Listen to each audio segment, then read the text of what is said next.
जय जहाँ संगवारी हो, बहुत दिन के बाद आज मैं बनावत हूँ मसाला सब्जी। आज मसाला खाबो इसे कि ना तो कम लहसुन डाल के ये देख सकते हो आप मन। टमाटर ला मैं पीस डाली हवा, ये प्याज भी मोर पिसागे मस्त, लहसुन भी पिसागे हवा और करेला ला छोल के मैं हम मस्त धो धा के एला रख डाले हवा। तो संगवारी हो तेल चढ़ा दो गरम होबर और गरम के होवत ले मैं हेला काट लेता हूँ काबर के मसाला ला यही मैं भरूँ। तेल भी गरम हो गया हवा मोर काटत ले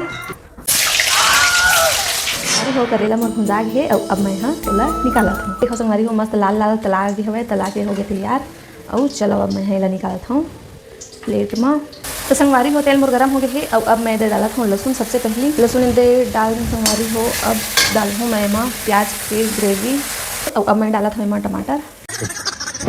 तो संगवारी हो फाइनली हमार टमाटर प्याज सब हो जा गए। अब बारी आ गए सब डाले के मसाला वसाला। तो नमक में सबसे पहले डाल दें और मिर्ची अब डालत हूँ संगवारी हो काबर के हमारे घर के मिर्ची भारी तीखा है, तेखर से डालत हूँ हल्दी ला फटाफट दे। हल्दी भी हमें डला गए और अब डालत हूँ मैं यहाँ मसाला संगवारी हो ये दे मसाला ला डाल दे, फिर सब ला मिक्स कर देता हूँ और मसाला ला डालत हूँ मैं करेला भुला के मसाला ले दे निकाले संगवारी हो और गैस के ताल कर दे हूँ ताकि वो मसाला जले मत ऐसे के अब डाले के पारी आगे करेला ला मसाला भर रहे और डालत हूँ मैं यहाँ और बाद 5 मिनट पकी फिर हमारी सब्जी हो गए बनके तैयार। संगवारी हो फाइनली हमारी सब्जी बनके हो गए तैयार।